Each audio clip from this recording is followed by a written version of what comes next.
Une étrangère de 84 ans m'a demandé mon numéro. Maintenant, elle ne cesse de m'appeler. Bon retour et profitez de l'histoire. Marie contemplait son café tiède en se demandant combien de temps elle pourrait encore rester assise dans ce restaurant avant que le serveur ne commence à lui lancer des regards insistants. À 35 ans, mère de 2 enfants et travaillant à domicile, ses rares moments de solitude étaient précieux. Elle observait distraitement les autres clients, des couples qui riaient, des familles qui partageaient un repas, quand soudain, une silhouette frêle s'approcha de sa table. Une femme âgée, le dos légèrement voûté, s'arrêta devant elle, hésitante. « Excusez-moi, mademoiselle », commença-t-elle d'une voix tremblotante. « Je vous ai remarqué seule à votre table. Serait-ce trop vous demander si je pouvais m'asseoir un moment avec vous? Je m'apprêtais à partir, mais... » La vieille dame s'interrompit, ses yeux bleus pâles embués de larmes qu'elle tentait visiblement de retenir. Marie fut prise au dépourvu. Elle avait prévu de profiter de ces dernières minutes de tranquillité avant de retourner à la frénésie de sa vie quotidienne, mais quelque chose dans l'expression vulnérable de cette femme la toucha. « Bien sûr, répondit-elle avec un sourire, indiquant la chaise vide en face d'elle. Je m'appelle Marie. Florence, répondit la dame en s'asseyant avec précaution. Florence Dubois, merci de votre gentillesse. Florence portait un chemisier impeccablement repassé sous un cardigan bleu pâle, et ses cheveux argentés étaient coiffés avec soin. Pourtant, malgré cette apparence soignée, Marie remarqua immédiatement une profonde tristesse dans ses yeux.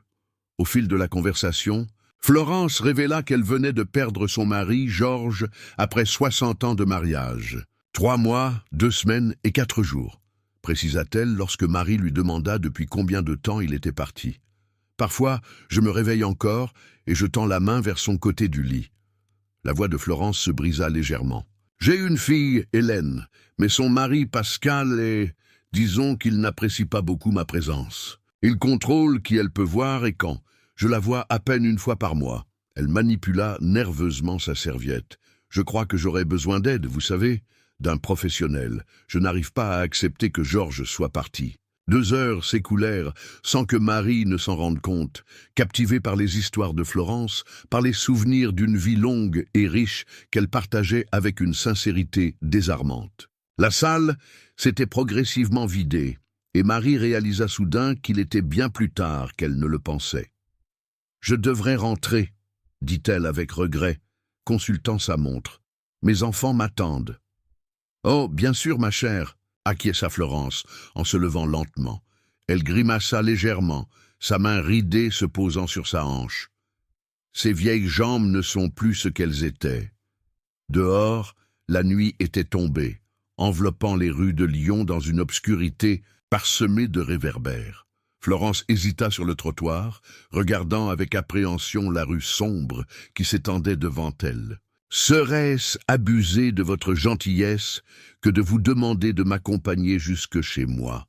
demanda-t-elle, une note d'anxiété dans la voix. « Je n'habite qu'à quelques rues d'ici, mais à mon âge, sortir la nuit... » Marie jeta un coup d'œil à sa montre. Elle était déjà en retard, mais l'idée de laisser cette femme âgée rentrer seule dans l'obscurité la troublait. « Bien sûr, je vous accompagne, » dit-elle avec un sourire rassurant.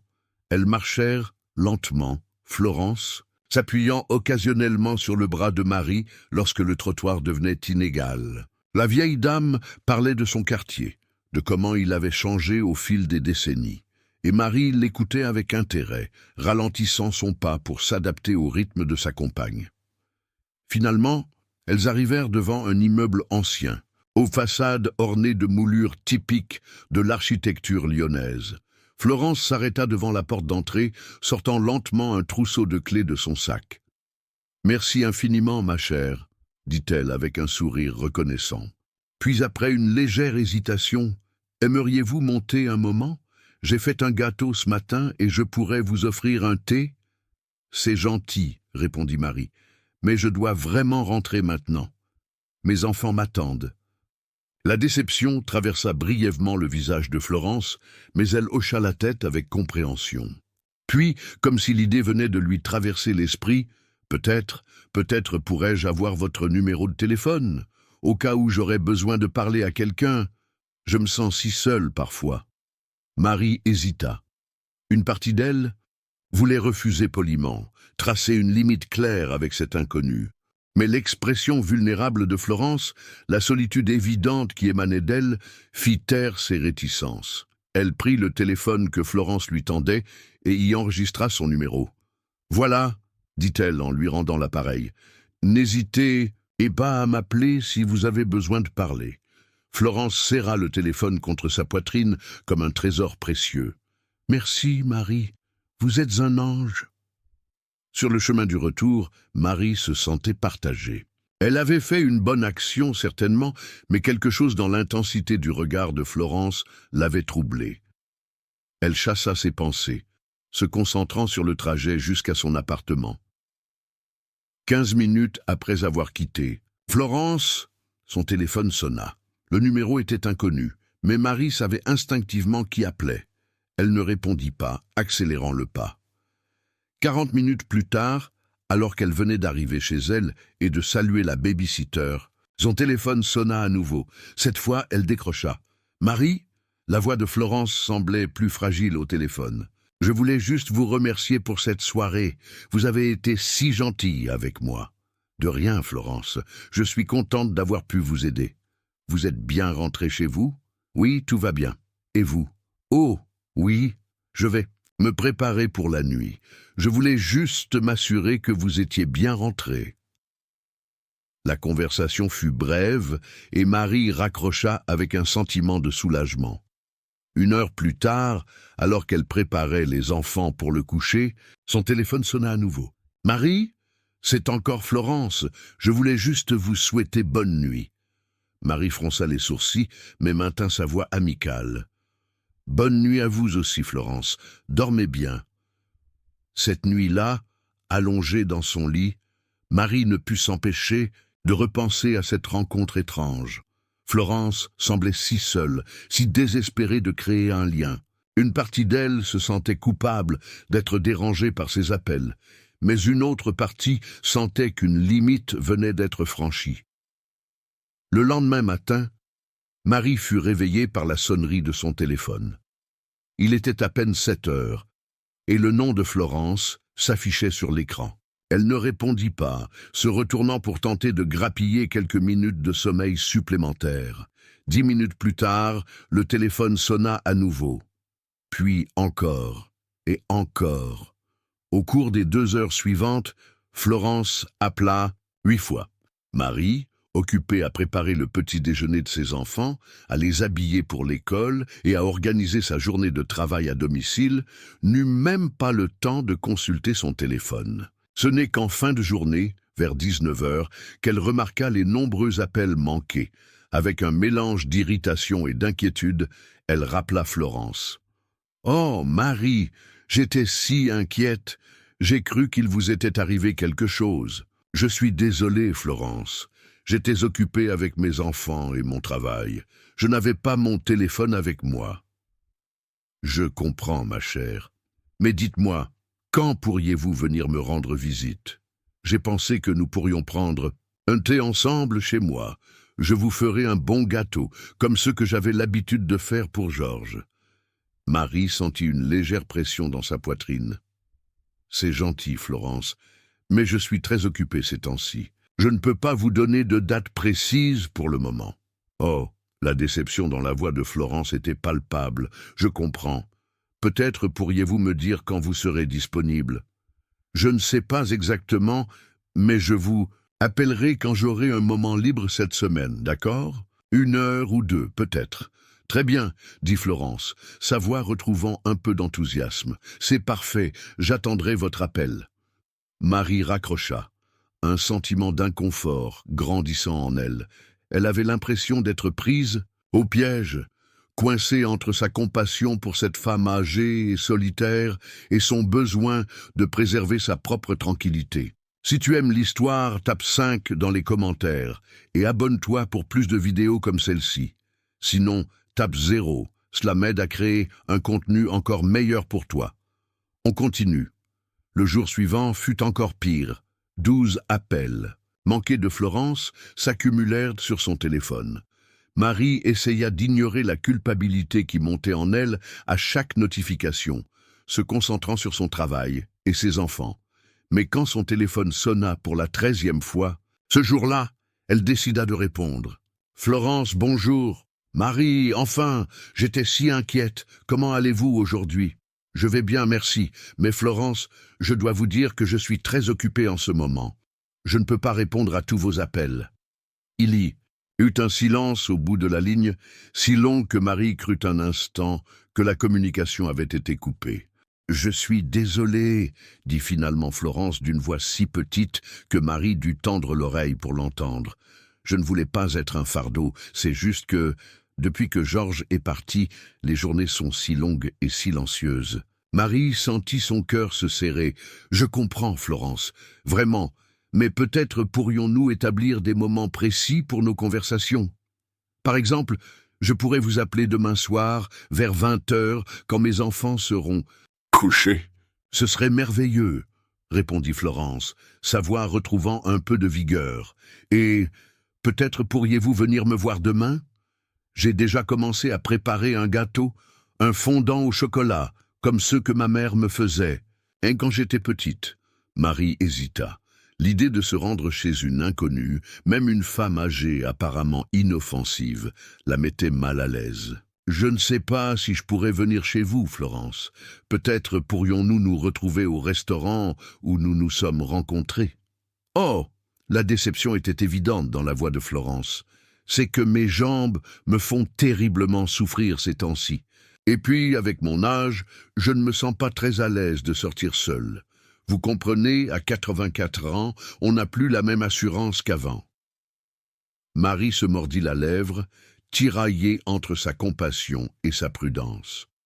« Je comprends, Florence. Laissez-moi y réfléchir, d'accord ? Je vous appellerai demain soir, comme promis. » « Bien sûr, ma chère, j'attendrai votre appel avec impatience. » Après avoir raccroché, Marie resta assise à sa table de cuisine, son téléphone posé devant elle. Elle se sentait ridicule d'être méfiante envers une femme de 84 ans qui mesurait à peine 1,50 m. Qu'est-ce que Florence pourrait bien lui faire? Elle n'était certainement pas une tueuse en série, comme le suggérait l'absurdité qui avait traversé l'esprit de Marie.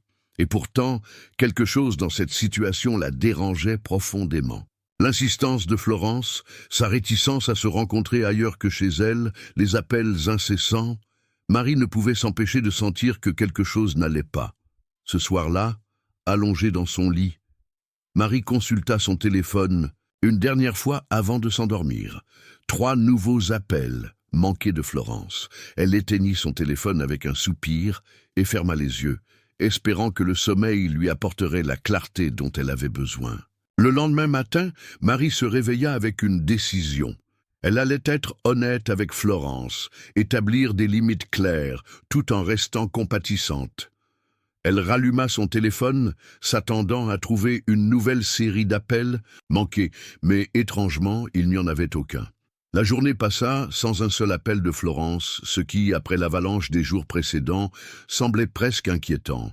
À 19h30, alors que Marie finissait de ranger après le dîner, elle se demanda si elle devait appeler Florence comme promis. Une partie d'elle était soulagée de ce répit, mais une autre s'inquiétait du silence soudain. Finalement, à 20 heures précises, elle composa le numéro de Florence. La tonalité résonna plusieurs fois avant que la voix familière ne réponde, étonnamment faible. « Marie, vous avez appelé. »« Bien sûr, Florence, je vous l'avais promis. Tout va bien, vous semblez différente. » Un silence, puis un léger reniflement. « Je ne me sens pas très bien aujourd'hui. J'ai eu un malaise ce matin et je n'ai pas osé appeler les secours. Je suis tombée dans la salle de bain. » Marie se redressa, alarmée. « Florence, êtes-vous blessée? Avez-vous pu contacter quelqu'un? »« Non, ma chère, je n'ai personne à appeler. Ma fille est en voyage avec son mari et je n'ai pas voulu les déranger. J'ai réussi à me relever, mais je me sens si faible. Je n'ai rien mangé de la journée. Je n'avais pas la force de me préparer quoi que ce soit. » Le cœur de Marie battait plus vite. Était-ce vrai ou Florence essayait-elle de la manipuler pour qu'elle vienne? Mais pouvait-elle vraiment prendre ce risque? Et si Florence était réellement en danger? Écoutez, Florence, je pense que vous devriez appeler un médecin ou les secours. Ce n'est pas normal de se sentir ainsi après une chute, surtout à votre âge. Oh, je ne veux pas déranger. La voix de Florence était si faible que Marie dut tendre l'oreille. Je suis sûre que ça ira mieux demain. J'aurais juste aimé... Elle s'interrompit, comme si parler demandait trop d'efforts. Florence, Florence, vous êtes toujours là? Oui, ma chère, je suis juste très fatiguée. Marie ferma les yeux, pesant ses options. Puis, avec un soupir résigné, « Donnez-moi votre adresse exacte, Florence. Je vais venir voir comment vous allez, et si nécessaire, j'appellerai un médecin. » Oh, Marie! La voix de Florence s'anima légèrement. « Vous êtes un ange. Je vis au 17 rue des Capucins, au 3e étage, appartement 3B. La porte d'entrée a un code, 4521. » Marie nota l'adresse, promit d'arriver aussi vite que possible et raccrocha. Elle appela immédiatement sa voisine, Sophie, pour lui demander si elle pouvait jeter un œil sur ses enfants qui dormaient déjà. Sophie, habituée à ce genre de service, accepta sans hésitation. Moins d'une demi-heure plus tard, Marie se tenait devant l'immeuble de Florence, un sac contenant quelques provisions à la main. Elle composa le code, entra dans le hall, faiblement éclairé, et monta lentement les escaliers jusqu'au 3e étage.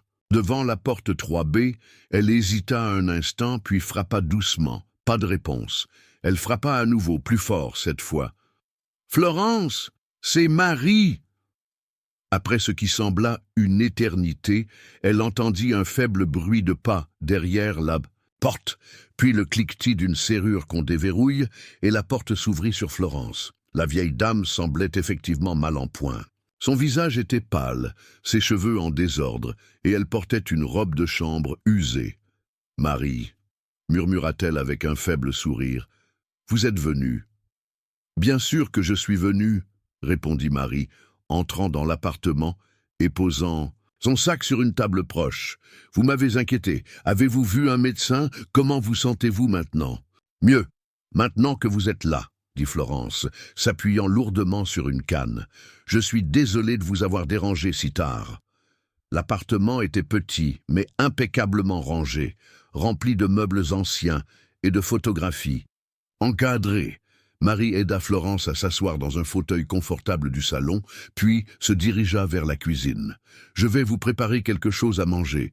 Vous devez reprendre des forces. » Alors qu'elle ouvrait les placards pour trouver de quoi préparer un repas simple, Marie remarqua quelque chose d'étrange. La cuisine ne semblait pas être celle d'une personne qui vivait seule. Il y avait 2 tasses sur le comptoir, 2 assiettes dans l'évier, et sur la table de la cuisine, un gâteau fraîchement préparé, un fondant au chocolat qui dégageait encore une légère odeur de cuisson. Marie fronça les sourcils. Si Florence était trop faible pour se nourrir, comment avait-elle pu préparer ce gâteau? Et si elle vivait seule depuis la mort de son mari, pourquoi y avait-il 2 de tout? Un frisson parcourut sa colonne vertébrale, alors qu'elle réalisait que quelque chose ne collait pas dans l'histoire de Florence. Elle retourna, lentement dans le salon, où la vieille dame était assise, les yeux fermés, sa respiration régulière. « Florence ?» dit Marie doucement, essayant de contrôler le tremblement dans sa voix. « Je vois que vous avez préparé un gâteau aujourd'hui. » Les yeux de Florence s'ouvrirent brusquement. Et pendant un bref instant, Marie crut y voir autre chose, que de la fragilité, une lueur calculatrice. Mais aussi vite qu'elle était apparue, cette lueur disparut, remplacée par une expression de confusion. « Oh, le gâteau! Oui, je l'ai préparé ce matin, avant ma chute. J'espérais que vous viendriez. » Florence sourit, mais quelque chose dans ce sourire semblait forcé. « Voulez-vous en goûter un morceau avec moi ?» Marie restait immobile, indécise. Son instinct lui criait que quelque chose n'allait pas, mais elle ne pouvait pas mettre le doigt dessus. Elle était sur le point de refuser poliment quand un bruit provenant d'une pièce voisine attira son attention. « Qu'est-ce que c'était » demanda-t-elle, fixant le couloir qui menait probablement aux chambres. « Oh, rien du tout, répondit rapidement Florence. Juste la plomberie, cet immeuble est si vieux, vous savez.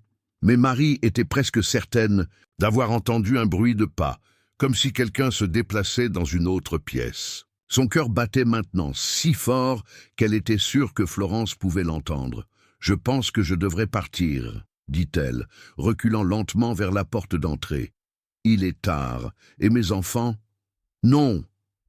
L'exclamation de Florence était si soudaine et si forte que Marie sursauta. « Je veux dire, » reprit la vieille dame d'une voix plus douce, « ne partez pas déjà. Vous venez à peine d'arriver, et j'ai préparé ce gâteau spécialement pour vous. » Marie était maintenant certaine que quelque chose n'allait pas. La Florence, faible et vulnérable, avait disparu, remplacée par une femme dont les yeux brillaient d'une intensité troublante. « Je suis désolée, Florence, mais je dois vraiment y aller. » Elle atteignit la porte, sa main cherchant frénétiquement la poignée derrière elle. C'est alors qu'une silhouette apparut dans le couloir. Un homme grand et mince, aux cheveux grisonnants et au regard sévère. Il portait une chemise soigneusement repassée et un pantalon de costume, comme s'il s'était préparé pour une occasion spéciale. « Bonsoir, » dit-il d'une voix grave. « Je suis Georges Dubois, le mari de Florence. » Un crochet narratif qui cloue le lecteur sur place. L'homme qu'elle croyait mort se tenait devant elle, bien vivant. Les mots de Florence résonnaient dans sa tête. « Mon mari est mort il y a quelques mois. » Alors que Marie restait figée, de stupeur, Georges s'avança d'un pas vers elle, un sourire inquiétant se dessinant sur son visage austère. Marie sentit son sang se glacer dans ses veines. Georges Dubois, le mari de Florence, celui qu'elle avait pleuré pendant toute leur conversation au restaurant, celui qui était censé être mort depuis 3 mois, 2 semaines et 4 jours. Vous êtes... Marie bégayait, incapable de formuler une phrase cohérente, son cerveau refusant d'accepter ce qu'elle voyait. « Mort », compléta Georges, avec un léger sourire. « Non, mademoiselle, comme vous pouvez le constater, je suis bien vivant. » Marie se tourna vers Florence, qui s'était maintenant levée de son fauteuil sans aucun signe de faiblesse ou de malaise. La vieille dame, qui avait semblé si fragile quelques instants auparavant, se tenait maintenant droite, son regard fixé sur Marie avec une intensité troublante. « Pourquoi ?» fut tout ce que Marie put articuler. Son dos pressé contre la porte d'entrée, sa main cherchant frénétiquement la poignée. Florence s'avança lentement, ses pas assurés contrastant fortement avec la démarche hésitante qu'elle avait adoptée lors de leur rencontre au restaurant. « Pourquoi ?» répéta-t-elle, comme si la question l'amusait. « Parce que nous nous ennuyons, ma chère. La vie peut être si monotone à notre âge. Nous aimons avoir de la compagnie, » ajouta Georges, s'approchant également.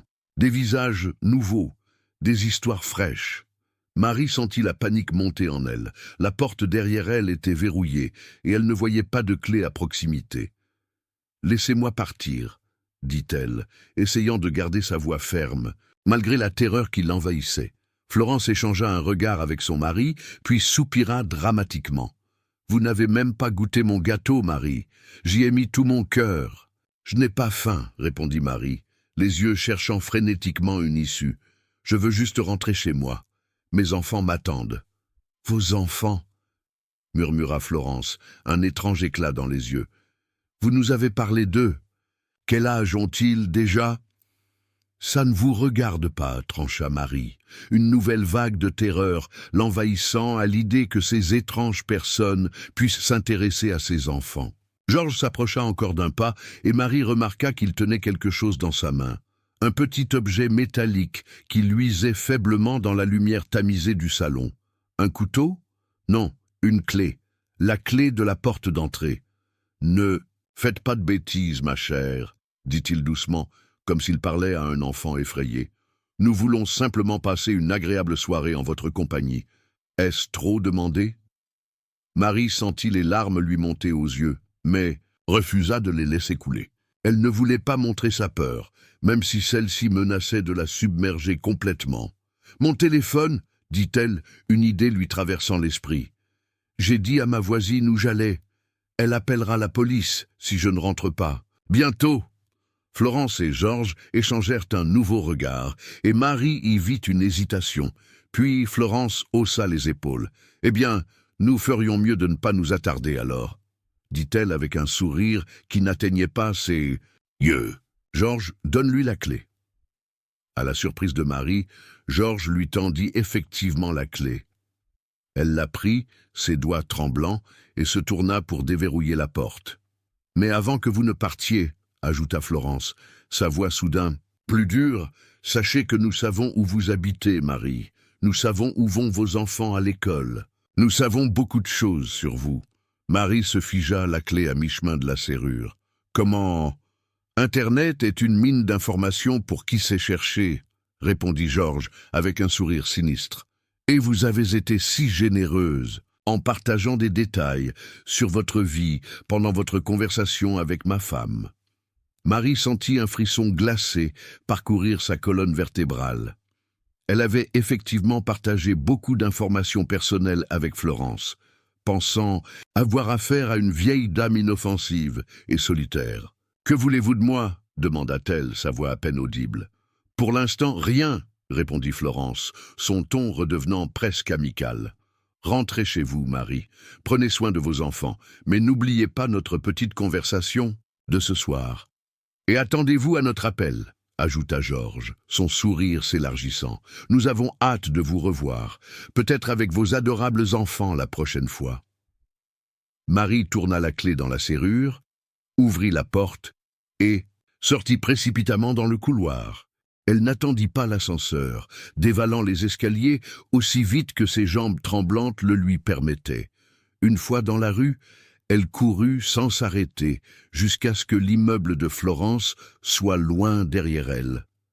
Son téléphone vibra dans sa poche. Un message de Florence. « Merci pour cette charmante visite, ma chère. À très bientôt. » Marie supprima le message, les mains tremblantes, et continua à courir vers chez elle, vers la sécurité, vers ses enfants. Mais elle savait que rien ne serait plus jamais comme avant. Cette nuit-là, Marie ne dormit pas. Assise dans son salon, les lumières allumées, elle sursautait au moindre bruit. Elle avait vérifié 3 fois que toutes les portes et fenêtres étaient bien verrouillées, et avait même poussé une commode devant la porte d'entrée. Ses enfants dormaient paisiblement, ignorant tout du cauchemar que leur mère venait de vivre. À l'aube, épuisée mais incapable de trouver le sommeil, Marie prit une décision. Elle ne pouvait pas rester sans rien faire, attendant que Florence et Georges décident de passer à l'action. Elle devait prendre les devants. Elle appela d'abord son amie Lucie, une avocate qu'elle connaissait depuis l'université. « Marie, tout va bien ? Il est à peine 6 heures du matin, » répondit Lucie, d'une voix endormie. « Je suis désolée de t'appeler si tôt, mais j'ai besoin de ton aide. Je crois que je suis en danger. Mes enfants aussi. » En entendant la peur dans la voix de son amie, Lucie fut immédiatement alerte. « Raconte-moi tout. » Marie lui relata sa rencontre avec Florence, les appels incessants et la terrifiante découverte de la veille. Lucie l'écouta attentivement, sans l'interrompre. « Tu dois aller à la police, » dit-elle finalement. « Ces gens t'ont clairement menacé, toi et tes enfants. » « Mais qu'est-ce que je vais leur dire? Que 2 octogénaires m'ont fait peur. Ils ne m'ont pas physiquement agressé. Ils n'ont rien volé. Ils t'ont menacé, Marie. C'est suffisant pour porter plainte. Et crois-moi, des personnes âgées peuvent être tout aussi dangereuses que n'importe qui d'autre. » Après avoir raccroché, Marie réveilla doucement ses enfants, Emma et Thomas, âgés respectivement de 8 et 6 ans. Elle leur expliqua qu'ils allèrent passer quelques jours chez leur grand-mère, à la campagne. « Mais maman, j'ai école aujourd'hui !» protesta Emma, toujours soucieuse de ses responsabilités malgré son jeune âge. « Je sais, ma chérie, j'ai déjà appelé ton école pour les prévenir que tu serais absente quelques jours. C'est une petite vacation surprise. » Les enfants emballèrent quelques affaires, excités à l'idée de voir leur grand-mère, tandis que Marie préparait frénétiquement son propre sac. Son téléphone vibra à nouveau, affichant un numéro inconnu. Elle l'ignora, mais il sonna, à nouveau insistant. Finalement, les mains tremblantes, elle décrocha. « Bonjour Marie, vous avez bien dormi ?» La voix de Florence était douce, presque maternelle, ce qui la rendait encore plus terrifiante dans ce contexte. « Que voulez-vous » demanda Marie, s'efforçant de garder sa voix stable. « Simplement prendre de vos nouvelles, ma chère. Georges et moi nous demandions si vous et vos adorables enfants aimeriez venir dîner ce soir. J'ai préparé ce gâteau hier, mais vous êtes partis si vite. »« Laissez-moi tranquille, » coupa Marie. « Laissez-nous tranquilles, mes enfants et moi. Sinon, j'appelle la police. » Un silence, puis un petit rire de Florence. « La police? Et que leur direz-vous exactement? Qu'une vieille dame et son mari vous ont invité à dîner? Je crains qu'ils ne trouvent cela plutôt banal. Vous m'avez menacé. » « Vraiment? Georges, as-tu entendu une menace hier soir ?» La voix de Florence s'éloigna légèrement du combiné, comme si elle s'adressait à quelqu'un à côté d'elle. « Pas du tout, ma chérie, » répondit la voix grave de Georges en arrière-plan. « Nous avons simplement exprimé notre désir de revoir notre nouvelle amie et ses enfants. »« Vous voyez, Marie ?» reprit Florence. « Aucune menace, juste une invitation amicale. Alors, ce soir, disons 19 heures ?» Marie raccrocha sans répondre et rangea frénétiquement son téléphone dans son sac. Elle pressa ses enfants et moins d'une demi-heure plus tard, ils étaient dans sa voiture, en route vers la maison de sa mère à 50 kilomètres de Lyon. Sur le trajet, Marie ne pouvait s'empêcher de vérifier constamment dans son rétroviseur, craignant d'être suivie. Son esprit tournait à plein régime, essayant de comprendre pourquoi ce couple étrange l'avait prise pour cible. Était-ce vraiment juste pour s'amuser, comme Florence l'avait suggéré? Ou y avait-il quelque chose de plus sinistre derrière? Tout ça, après avoir déposé ses enfants chez sa mère, à qui elle avait vaguement expliqué qu'elle traversait une période difficile et avait besoin de quelques jours seule, Marie se rendit directement au commissariat de police le plus proche. L'officier qui l'accueillit, un homme d'une 50aine d'années au visage fatigué, écouta son histoire avec une expression qui oscillait entre le scepticisme et l'ennui. « Donc, si je comprends bien, » résuma-t-il après qu'elle eut terminé, « vous avez rencontré une dame âgée dans un restaurant. Vous lui avez donné votre numéro. Elle vous a appelé plusieurs fois. Et quand vous êtes allé chez elle parce qu'elle disait ne pas se sentir bien, vous avez découvert que son mari, qu'elle avait prétendu mort, était en fait vivant. »« C'est ça, » confirma Marie. « Et ils m'ont menacé, moi et mes enfants. »« Menacé comment exactement ? » « Ils ont dit qu'ils savaient où j'habitais, où mes enfants allaient à l'école, mais ils ne vous ont pas explicitement menacé de vous faire du mal ?» Marie hésita. « Pas en ces termes, non. Mais c'était clairement une menace. » L'officier soupira, tapotant son stylo sur son bloc-notes. « Madame Dubois, sans menace explicite ou preuve d'un comportement menaçant, il est difficile pour nous d'intervenir. Ces personnes vous ont peut-être mise mal à l'aise, mais d'après ce que vous me dites, elles n'ont commis aucun délit. Mais elle m'a menti. Elle a prétendu que son mari était mort. Mentir n'est pas un crime, madame, pas dans ces circonstances, du moins. » Marie sentit la frustration monter en elle. « Alors vous ne pouvez rien faire? Je dois juste attendre. » « Oh, qu'ils passent à l'acte ?» L'officier sembla réfléchir un moment. « Je peux prendre votre plainte pour harcèlement, étant donné les nombreux appels téléphoniques, et je peux envoyer une patrouille surveiller votre domicile pendant quelques jours, mais sans preuve concrète d'une menace ou d'un danger imminent. Nos options sont limitées. » Marie quitta le commissariat avec un sentiment de défaite. La police ne la prendrait pas au sérieux tant que Florence et Georges n'auraient pas fait quelque chose de concrètement menaçant. Mais à ce moment-là, ne serait-il pas déjà trop tard? Elle décida de ne pas retourner chez elle pour le moment. Au lieu de cela, elle se rendit dans un café, commanda un café noir et sortit son ordinateur portable. Il était temps de faire ses propres recherches sur le couple Dubois. 1 heure plus tard, Marie n'avait pas avancé d'1 pouce. Florence et Georges Dubois semblaient être des citoyens modèles, sans présence en ligne notable. Aucun compte sur les réseaux sociaux, aucun article de presse les mentionnant, rien. C'était comme s'ils n'existaient pas en dehors de leur appartement. Son téléphone vibra à nouveau. Florence. Elle refusa l'appel et continua ses recherches. Quelques minutes plus tard, un message apparut. « Il est impoli de ne pas répondre, Marie. Nous pensions vraiment que vous aviez été mieux élevée. Eux que ça. » Puis un autre message, accompagné cette fois d'une photo. Le cœur de Marie s'arrêta presque de battre. C'était une photo de l'école de ses enfants. C'est une si jolie école. Vos enfants doivent l'aimer beaucoup. Emma est en CE2, n'est-ce pas, et Thomas en CP. Ils ont de si jolis uniformes. Marie sentit la nausée l'envahir. Comment savait-il tout ça? Elle n'avait jamais mentionné les classes de ses enfants à Florence. Un dernier message apparut. Nous avons hâte de les rencontrer.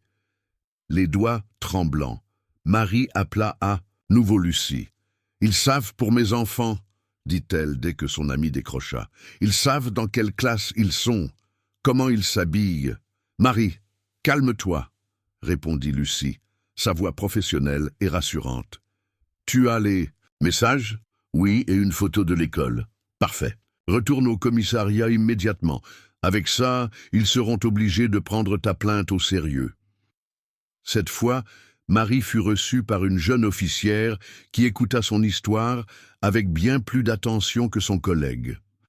Elle examina les messages et hocha gravement la tête. « C'est clairement de l'intimidation, Madame Dubois, et ces informations sur vos enfants, c'est très préoccupant. Nous allons prendre votre plainte très au sérieux. »« Que puis-je faire en attendant ?» demanda Marie. « Je ne peux pas retourner chez moi. Je ne me sens pas en sécurité. » « Avez-vous un endroit où aller? Famille? Amis? » « Mes enfants sont chez ma mère, mais je ne veux pas les mettre en danger en y allant aussi. » L'officière réfléchit un moment. « Nous pouvons vous proposer une chambre dans un foyer d'urgence pour quelques nuits, le temps que nous menions notre enquête. Et nous pouvons demander à une patrouille de surveiller la maison de votre mère pour plus de sécurité. » Marie accepta, soulagée d'avoir enfin trouvé quelqu'un qui la prenait au sérieux. Mais alors qu'elle s'apprêtait à quitter le commissariat, son téléphone sonna à nouveau. Cette fois, ce n'était pas Florence, mais un numéro qu'elle ne reconnaissait pas. Après un moment d'hésitation, elle décrocha. « Marie ?» La voix à l'autre bout du fil était celle d'une femme, mais pas Florence. Elle était plus jeune, avec une note d'urgence dans le ton. « Qui est-ce » demanda Marie prudemment. « Je m'appelle Hélène, Hélène Dubois, la fille de Florence et Georges. Je crois que nous devons parler. » Un crochet narratif puissant. Pour maintenir l'attention, Marie sentit son sang se glacer dans ses veines. La fille de Florence et Georges, celle dont Florence avait prétendu qu'elle était coupée de sa vie par un mari contrôlant, que pouvait-elle bien vouloir? Et surtout, était-elle aussi dangereuse que ses parents? Le silence s'étira sur la ligne téléphonique, Marie ne sachant que répondre à cette femme qui prétendait être la fille de ses tourmenteurs. « Comment avez-vous eu mon numéro ?» demanda-t-elle finalement, la méfiance évidente dans sa voix. « Je l'ai trouvé dans le téléphone de ma mère, » répondit Hélène. « Écoutez, je sais que vous n'avez aucune raison de me faire confiance, mais je crois savoir ce qui se passe, et je pense pouvoir vous aider. » Marie hésita, jetant un coup d'œil à l'officière qui attendait patiemment à quelques pas d'elle. « Pourquoi devrais-je vous croire? Votre mère m'a raconté que vous étiez pratiquement coupé de sa vie à cause de votre mari contrôlant. » Un soupir lourd se fit entendre à l'autre bout de la ligne. Bien sûr qu'elle a dit ça. C'est son histoire préférée. La pauvre vieille dame abandonnée par sa fille ingrate. La vérité est bien différente, croyez-moi. Quelque chose dans la voix d'Hélène, une note de lassitude et de résignation, fit hésiter Marie. « Que voulez-vous ? » ?»« Vous rencontrer. Pas chez mes parents, évidemment. Dans un lieu public où vous vous sentirez en sécurité. Je peux vous expliquer ce qui se passe. Pourquoi ils vous ont ciblé. » Marie couvrit le combiné de sa main et se tourna vers l'officière. « La fille du couple qui me harcèle vient de m'appeler. Elle veut me rencontrer, dit qu'elle peut m'aider. » L'officière fronça les sourcils. « C'est peut-être un piège. » Ou peut-être qu'elle dit la vérité. Après un moment de réflexion, l'officière hocha la tête. Acceptez de la rencontrer, mais dans un lieu très public, le café en face. Du commissariat, par exemple. Nous aurons des agents en civil pour surveiller. Marie reprit sa conversation avec Hélène. D'accord, retrouvons-nous au Café de la Paix, en face du commissariat central, dans 1 heure. Parfait, répondit Hélène, le soulagement évident dans sa voix. Comment vous reconnaîtrai-je? Je porterai une veste rouge et je serai assise près de la fenêtre. 1 heure plus tard, Marie était installée à une table du Café de la Paix, une tasse de café non touchée devant elle. Elle avait repéré 2 des agents en civil que l'officière lui avait désignés, ce qui la rassurait légèrement. Mais son cœur battait toujours la chamade à l'idée de rencontrer la fille de Florence et Georges. La porte du café s'ouvrit et une femme d'une 50aine d'années entra. Elle balaya la salle du regard avant de s'arrêter sur Marie. Leurs yeux se croisèrent, et Marie sut immédiatement qu'il s'agissait d'Hélène. Elle avait les mêmes yeux bleu pâle que sa mère, mais son visage était marqué par une gravité que Florence ne possédait pas, ou du moins cachait bien. Hélène s'approcha et s'assit en face de Marie sans un mot. Elle commanda un café au serveur qui passait, puis se tourna vers Marie avec une expression de profonde fatigue. « Merci d'avoir accepté de me rencontrer, » dit-elle finalement. « Je sais que ça doit être difficile pour vous de faire confiance à quiconque ayant un lien avec mes parents en ce moment. »« Vos parents m'ont menacé, moi et mes enfants, » répondit Marie sans détour. « Alors oui, la confiance n'est pas vraiment au rendez-vous. » Hélène hocha la tête. « Je comprends, et je suis vraiment désolé pour ce qu'ils vous ont fait subir. Mais vous n'êtes pas la première, malheureusement. » Marie se redressa sur sa chaise. « Pas la première? Non, mes parents, ils font ça depuis des années. Trouver des personnes seules, vulnérables d'une façon ou d'une autre, les attirer dans leur toile. Mais pourquoi? Marie ne comprenait pas. Que veulent-ils? Hélène prit une profonde inspiration, comme si elle se préparait à raconter une histoire qu'elle avait déjà racontée de nombreuses fois auparavant. Mes parents n'ont pas toujours été ainsi. Quand j'étais enfant, ils étaient normaux. Mon père était professeur d'université, ma mère bibliothécaire. Ils avaient des amis, une vie sociale active. Puis, il y a environ 15 ans, mon père a été accusé de harcèlement par une étudiante. L'affaire a été étouffée, mais il a perdu son poste, sa réputation. Ma mère l'a soutenu, convaincu. De son innocence, ils se sont repliés sur eux-mêmes, sont devenus amers, paranoïaques. Elle but une gorgée de son café, ses mains légèrement tremblantes. Au début, c'était subtil. Ils devenaient méfiants envers tout le monde, voyaient des complots partout. Puis ils ont commencé à, je ne sais pas comment l'expliquer, à jouer avec les gens, à tester leur confiance, leur crédulité. Ça les amusait de voir jusqu'où ils pouvaient manipuler les autres. « Et personne n'a rien fait ?» demanda Marie, incrédule. « J'ai essayé, » répondit Hélène, une note de désespoir dans la voix. « J'ai essayé de les confronter, de les faire consulter un médecin. Mais ils sont intelligents, Marie, très intelligents. Ils savent exactement comment se comporter en public pour paraître parfaitement normaux. Et puis, qui écouterait une fille qui accuse ses parents âgés et apparemment inoffensifs d'être des manipulateurs dangereux? Avez-vous déjà rencontré une personne âgée qui semblait innocente, mais dont le comportement vous mettait mal à l'aise? Ou connaissez-vous quelqu'un qui a vécu une situation où sa gentillesse a été exploitée par des inconnus? Partagez votre expérience dans les commentaires. Marie digéra ces informations, essayant de comprendre la portée de ce qu'Hélène lui révélait. Vous avez dit que je n'étais pas la première. Qu'est-il arrivé aux autres? Hélène détourna, le regard fixant un point invisible sur la table. La plupart s'en sont sortis comme vous, effrayés mais indemnes. D'autres ont été moins chanceux. Moins chanceux comment? Insista Marie, sentant un frisson parcourir sa colonne vertébrale. Il y a eu cette femme, il y a environ 3 ans. Une jeune mère, comme vous, ils l'ont harcelée pendant des semaines, s'immisçant dans sa vie de plus en plus profondément. Un jour, elle a craqué. Elle a tenté de mettre fin à ses jours. Marie porta une main à sa bouche horrifiée. « Mon Dieu! Elle a survécu !» ajouta rapidement Hélène. « Mais elle a dû être hospitalisée pendant longtemps. Et puis il y a eu ce jeune homme, l'an dernier.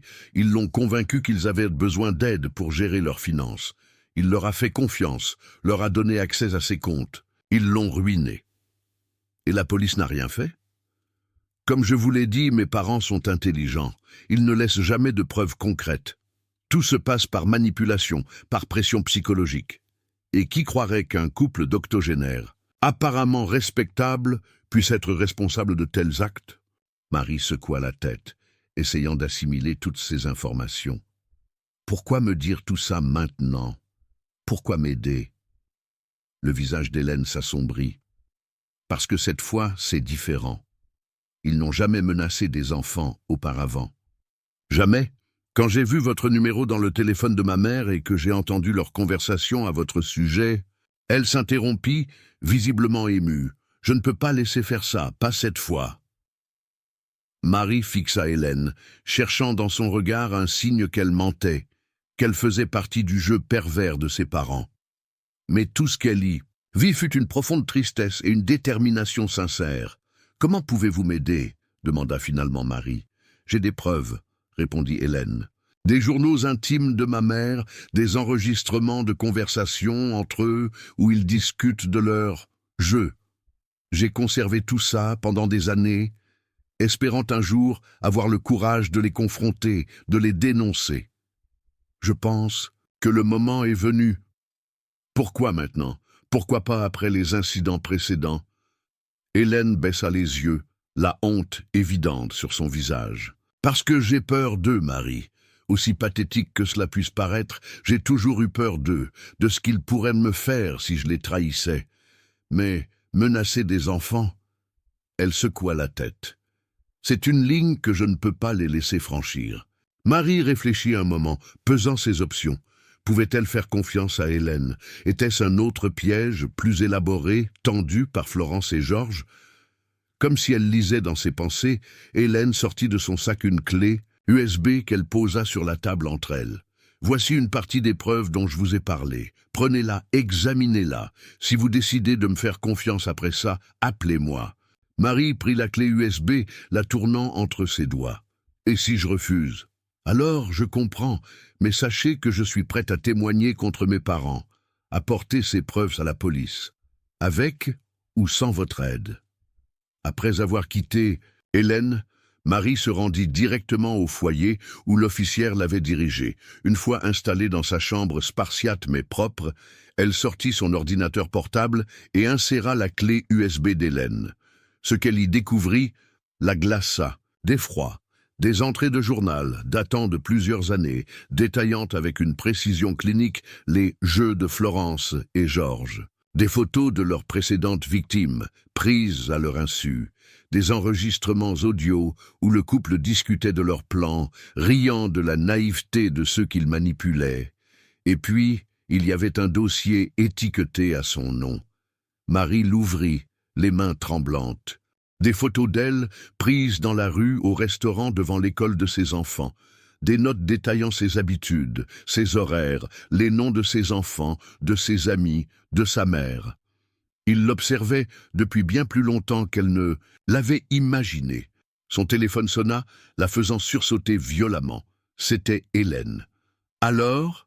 demanda-t-elle sans préambule. « J'ai vu » répondit Marie, la voix tremblante. « Mon Dieu, comment ont-ils pu… » « La question n'est pas comment, mais pourquoi ?» coupa Hélène. « Et la réponse est simple, parce qu'ils peuvent, parce que personne ne les arrête. »« Jusqu'à maintenant, » dit Marie, une nouvelle détermination dans la voix. « Je vais porter ces preuves à la police demain matin, à la première heure. »« Ils savent, » dit soudain Hélène, sa voix trahissant une certaine urgence. « Ils savent que je vous ai rencontré.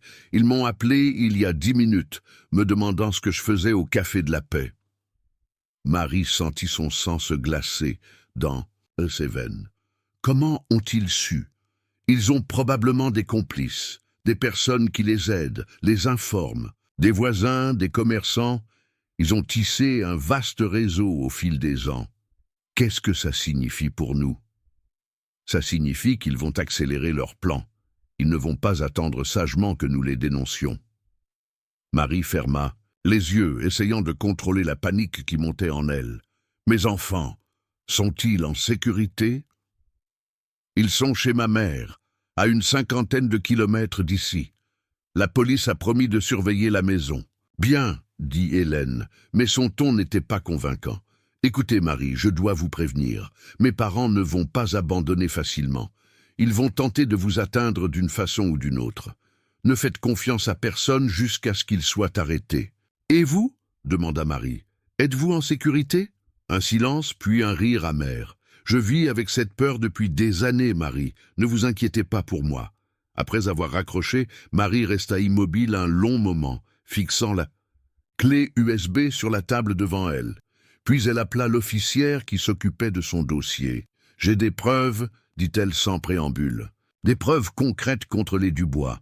Je veux les déposer immédiatement. » « Le commissariat est fermé pour la nuit, Madame Dubois, » répondit l'officière. « Mais je peux venir les chercher personnellement si vous le souhaitez. » Marie hésita. Hélène lui avait dit de ne faire confiance à personne. Mais elle ne pouvait pas garder ses preuves avec elle, pas quand Florence et Georges savaient qu'elle les possédait. « D'accord, dit-elle finalement. Je suis au foyer où vous m'avez orienté. Je serai là dans 30 minutes, promit l'officière. Avant de raccrocher, Marie attendit, anxieuse, vérifiant constamment son téléphone. Elle essaya d'appeler sa mère pour prendre des nouvelles des enfants, mais n'obtint pas de réponse. Probablement déjà couchée, se dit-elle, essayant d'ignorer la peur qui lui nouait l'estomac. Un coup à la porte la fit sursauter. Se levant, avec précaution, elle s'approcha sur la pointe des pieds et regarda par le judas. L'officière se tenait dans le couloir, seule, son badge clairement visible. Marie ouvrit la porte avec soulagement. « Merci d'être venue si vite. » L'officière entra, jetant un coup d'œil circulaire à la petite chambre. « Vous avez mentionné des preuves. » Marie lui tendit la clé USB, lui expliquant brièvement sa rencontre avec Hélène et ce qu'elle avait découvert sur le support. L'officière examina la clé, hochant la tête. « C'est excellent, Madame Dubois. Avec ça, nous pourrons certainement agir contre les Dubois. Je vais transmettre ça à mes supérieurs dès demain matin. » « Pas demain matin, » insista Marie. « Il faut agir maintenant. Ils savent que nous avons ces preuves. Ils pourraient fuir ou pire. » L'officière sembla réfléchir un moment. « Je comprends votre inquiétude, mais les procédures doivent être suivies. Je vous promets que cette clé sera en lieu sûr. Cette nuit et dès demain matin, nous mettrons en place une opération pour appréhender les Dubois. » Marie voulut protester, mais l'expression ferme de l'officière lui fit comprendre que c'était inutile. « D'accord, » céda-t-elle finalement. « Mais s'il vous plaît, assurez-vous que la maison de ma mère est bien surveillée cette nuit. Je m'en occupe personnellement, » promit l'officière avant de partir, la précieuse clé USB en sa possession. Seule à nouveau, Marie se sentit étrangement vide. Pendant des heures, elle avait été portée par l'adrénaline, la peur, l'urgence. Maintenant, il ne lui restait plus qu'à attendre, impuissante, que la justice suive son cours. Elle s'allongea sur le lit étroit, fixant le plafond, incapable de trouver le sommeil malgré l'épuisement qui pesait sur chaque fibre de son corps. Son téléphone vibra à côté d'elle, affichant un message d'un numéro inconnu. « Dors bien, Marie. Profite de cette nuit de tranquillité, ce sera peut-être la dernière. » Un nouveau crochet narratif déchirant. Marie fixait l'écran de son téléphone, paralysée par la terreur, quand une seconde notification apparut. Une photo floue, mais reconnaissable, montrant sa mère endormie sur un canapé et dans l'arrière-plan, les silhouettes de ses deux enfants. Le message qui suivit fit s'arrêter son cœur. « Ta mère fait d'excellents gâteaux, presque aussi bons que les miens. Tes enfants en raffolent déjà. » Marie bondit hors du lit, les mains tremblantes, composant frénétiquement le numéro de sa mère. Sonnerie après sonnerie, personne ne répondait. L'image de ses enfants, vulnérables, à la merci de Florence et Georges, lui donna la nausée. Elle appela immédiatement l'officière qui venait de la quitter. « Ils sont chez ma mère !» cria-t-elle dès que l'officière décrocha. « Florence et Georges, ils ont mes enfants !»« Madame Dubois, calmez-vous !» répondit l'officière, sa voix professionnelle mais teintée d'inquiétude. « Comment savez-vous cela? Ils viennent de m'envoyer une photo. Mes enfants sont en arrière-plan. Ma mère est endormie sur le canapé. Vous aviez promis de surveiller la maison. » « Une patrouille est en place depuis 2 heures, affirma l'officière. « Je vais les contacter immédiatement. Quelle est l'adresse exacte de votre mère ?» Marie donna l'adresse, puis raccrocha pour essayer à nouveau d'appeler sa mère. Toujours. Pas de réponse. Les secondes s'écoulaient comme des heures, chaque instant amplifiant son angoisse. Son téléphone sonna. L'officière. « La patrouille confirme que tout semble normal, à l'extérieur de la maison. » annonça-t-elle. « Aucun signe d'intrusion. Ils vont aller vérifier. »« Dites-leur d'être prudents, » supplia Marie. « Florence et Georges sont peut-être des personnes âgées, mais ils sont dangereux. » Elle raccrocha et s'habilla rapidement, déterminée à rejoindre la maison de sa mère aussi vite que possible. Elle ne pouvait pas rester là à attendre. Elle devait agir. Au moment où elle atteignait la porte de sa chambre, son téléphone sonna à nouveau. Numéro inconnu. Avec appréhension, elle décrocha. « Marie, c'est Hélène. Quelque chose ne va pas. Ils ont mes enfants, s'écria Marie. Ils sont chez ma mère. Quoi? C'est impossible, répondit Hélène, la confusion évidente dans sa voix.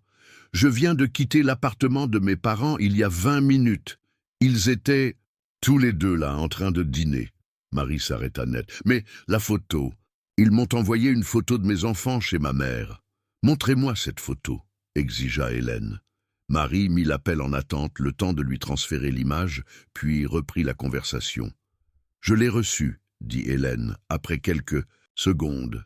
Marie, regardez attentivement. Cette photo n'a pas été prise aujourd'hui. Comment pouvez-vous le savoir? Le calendrier sur le mur derrière votre mère, il indique mars, pas avril.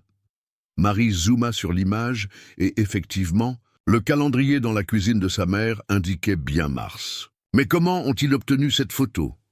Les réseaux sociaux, peut-être? Avez-vous ou votre mère posté des photos récemment? Marie réfléchit rapidement. Ma mère a partagé des photos des enfants pendant les vacances de Pâques. Il y a quelques semaines. C'est probablement de là qu'ils l'ont tiré. Ils essaient de vous manipuler, Marie, de vous faire paniquer. Un mélange de soulagement et de colère envahit Marie. Mais pourquoi? Quel est leur but? Pour vous faire quitter le foyer? Pour vous attirer quelque part? Je ne sais pas exactement, admit Hélène. Mais soyez certaine d'une chose. Ils jouent avec vous. Le téléphone de Marie bipa, indiquant un appel entrant. L'officière. Je dois prendre cet appel, dit-elle à Hélène. Je vous rappelle. Elle bascula sur l'autre ligne. Madame Dubois, commença l'officière, nos agents viennent de vérifier la maison de votre mère. Tout va bien, votre mère. Et vos enfants dorment paisiblement. Aucun signe d'intrusion ou de présence étrangère. Marie ferma les yeux, submergée par le soulagement. Merci, merci, infiniment.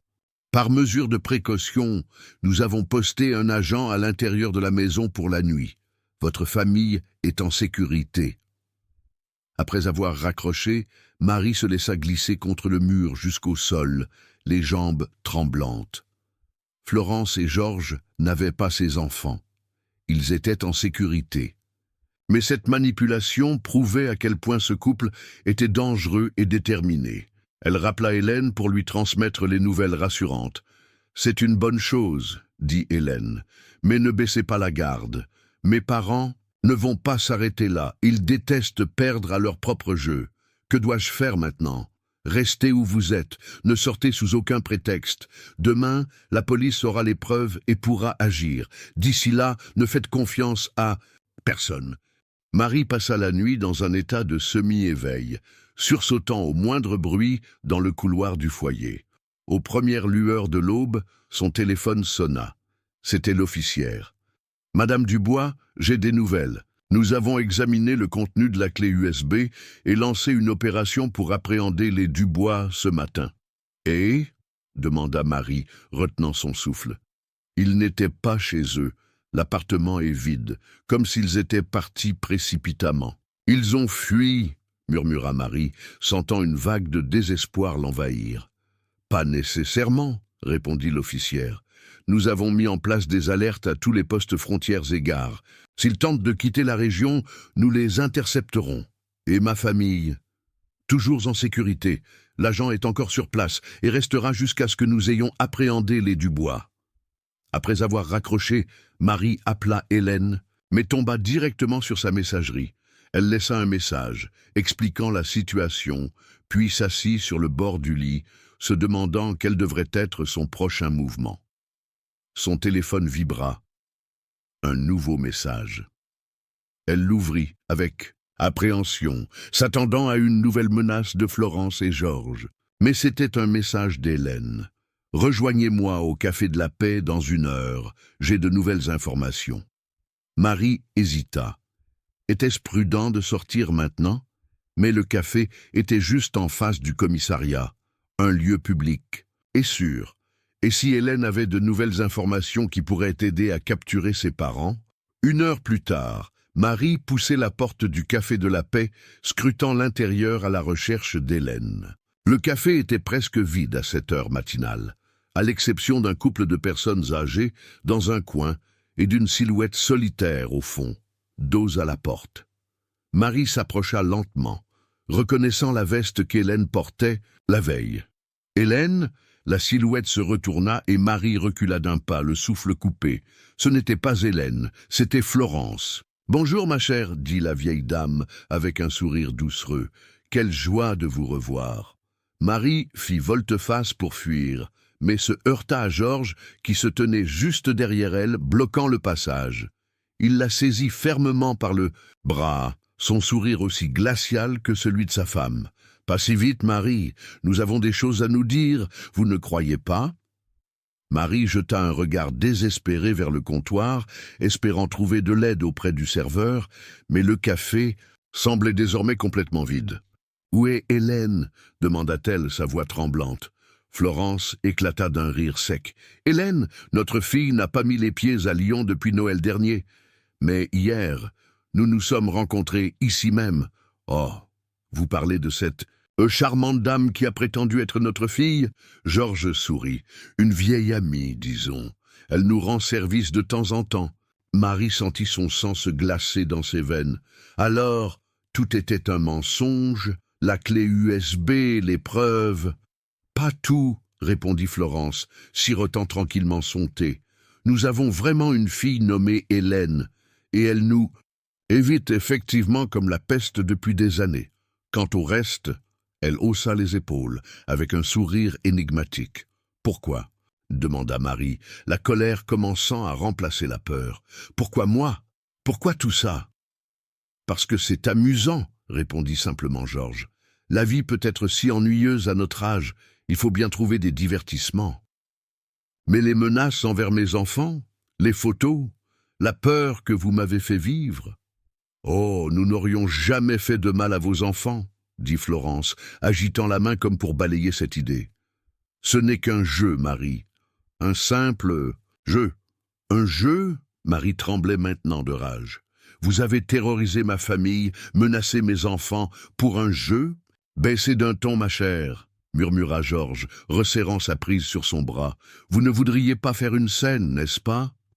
D'ailleurs, » ajouta Florence, « à qui croyez-vous que les gens feront confiance ? À une jeune femme, visiblement perturbée, qui accuse un couple de personnes âgées respectables, ou à nous, qui n'avons fait que vous offrir notre amitié ?» Marie se dégagea brusquement de l'emprise de Georges. L'officière de police a la clé USB.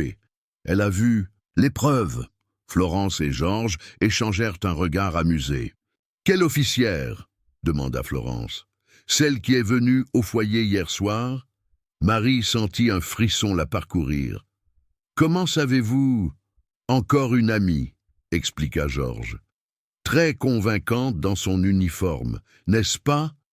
Elle a même un vrai badge, souvenir d'une carrière abandonnée. »« Non !» murmura Marie, comprenant soudain l'ampleur de la manipulation dont elle avait été victime. « La clé USB est probablement dans une poubelle quelque part maintenant, » termina Florence. « Mais ne vous inquiétez pas, ce n'étaient que des fichiers créés pour l'occasion. Rien de bien compromettant. » Marie recula jusqu'à ce que son dos heurte le comptoir du café. Ses jambes menaçaient de céder sous elle, mais elle se força à rester debout, à affronter ces deux personnes qui avaient transformé sa vie en cauchemar. « Laissez-moi tranquille, dit-elle, la voix plus ferme qu'elle ne l'aurait cru possible. Disparaissez de ma vie, ou j'irai vraiment à la police. » La vraie police? Florence et Georges échangèrent un nouveau regard, puis, à la surprise de Marie, acquiescèrent simultanément. « Notre petit jeu a assez duré, en effet, » dit Florence, se levant avec une grâce inattendue pour une femme de son âge. « Vous avez été une adversaire intéressante, Marie, mais il est temps pour nous de passer à autre chose. D'autres personnes à rencontrer, d'autres jeux à jouer, » ajouta Georges avec un clin d'œil qui donna la nausée à Marie. Ils se dirigèrent vers la sortie, laissant Marie tremblante contre le comptoir. Au moment où ils atteignaient la porte, Florence se retourna une dernière fois. « Au revoir, Marie. Prenez soin de vos adorables enfants. » Et ils disparurent dans la rue matinale comme deux fantômes s'évaporant dans la brume. Marie resta immobile un long moment, incapable de bouger, d'agir, même de penser. Puis, lentement, elle sortit son téléphone et composa le numéro du commissariat. Le vrai commissariat. « J'aimerais parler à un officier, » dit-elle d'une voix calme mais déterminée. « J'ai été victime de harcèlement et de menaces, et je veux porter plainte. » 3 mois plus tard, Marie était assise dans le bureau de sa thérapeute, terminant de raconter pour la énième fois l'histoire de sa rencontre avec Florence et Georges Dubois. « Ils n'ont jamais été retrouvés, » conclut-elle, avec un mélange de résignation et de frustration. La police a confirmé qu'un couple correspondant à leur description habitait bien à l'adresse que j'ai indiquée, mais ils avaient quitté l'appartement quelques jours avant ma plainte. Fausses identités, bien sûr. Personne ne sait qui ils sont réellement. La thérapeute hocha la tête avec compassion. Comment gérez-vous cette incertitude, le fait qu'ils soient toujours quelque part, libres? Marie regarda par la fenêtre, vers le parc où ses enfants jouaient sous la surveillance attentive de son amie Lucie. Au début, c'était insupportable. Je sursautais à chaque coup de téléphone. Je voyais leur visage dans chaque personne, âgée que je croisais dans la rue. Mais petit à petit, j'ai compris que c'était exactement ce qu'ils voulaient, continuer à contrôler ma vie par la peur, même en étant absent. Et maintenant, je refuse de leur donner ce pouvoir. J'ai changé de numéro de téléphone, installé un système d'alarme chez moi, suivi des cours d'autodéfense. Je reste vigilante, bien sûr, mais je ne vis plus dans la terreur. La thérapeute sourit, visiblement satisfaite des progrès de sa patiente. C'est une approche très saine, Marie. Vous reprenez le contrôle de votre vie. J'ai aussi commencé à parler de mon expérience, ajouta Marie, sur les réseaux sociaux, dans des groupes de soutien. J'ai rencontré d'autres personnes qui ont vécu des situations similaires, pas nécessairement avec Florence et Georges, mais avec d'autres manipulateurs, d'autres prédateurs émotionnels. Et comment ces échanges vous aident-ils? Ils me rappellent que je ne suis pas seul, que ce qui m'est arrivé n'est pas de ma faute, que ma compassion, ma gentillesse envers une personne apparemment vulnérable n'étaient pas des faiblesses, même si elles ont été exploitées. Marie se leva, s'approchant de la fenêtre, pour observer ses enfants qui riaient, insouciants.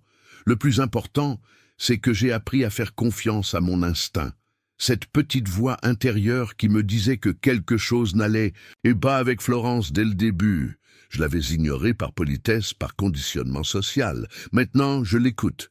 La thérapeute la rejoignit à la fenêtre. « Et qu'est-ce qu'elle vous dit, cette voix, quand vous pensez à Florence et Georges aujourd'hui ?» Marie réfléchit un moment. « Elle me dit qu'ils sont probablement déjà en train de cibler quelqu'un d'autre, qu'ils continueront leur jeu pervers, jusqu'à ce que l'âge ou la maladie les arrête. C'est triste, en fait. Quelle vie vide doit-on avoir pour trouver du plaisir dans la souffrance des autres? Vous semblez presque compatissante envers eux. Pas de la compassion, non. De la pitié, peut-être. Ils ne connaîtront jamais la vraie connexion humaine, la joie simple d'une relation authentique et bienveillante.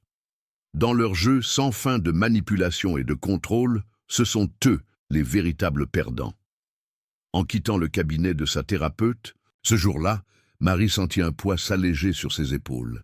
Florence et Georges étaient toujours quelque part, peut-être, mais ils n'avaient plus de pouvoir sur elle. Elle avait repris le contrôle de son histoire, transformé sa peur en force, son expérience traumatisante en source de sagesse. Sur le chemin du retour, alors qu'elle marchait main dans la main avec ses enfants, son téléphone vibra dans sa poche. Un message d'un numéro inconnu. Pendant une fraction de seconde, la peur familière tenta de refaire surface. Mais Marie respira, profondément, se rappelant sa propre force, et ouvrit le message. « Bonjour Marie, c'est Sophie de l'association des parents d'élèves. Pourriez-vous me rappeler quand vous aurez un moment ?» Marie sourit, rangea son téléphone et continua sa route, savourant la chaleur du soleil sur son visage et les rires de ses enfants. « Félicitations ! Tape 9 dans les commentaires pour me montrer que tu es resté jusqu'à la fin avec moi. Merci d'avoir regardé et à demain pour une nouvelle histoire sur cette même chaîne.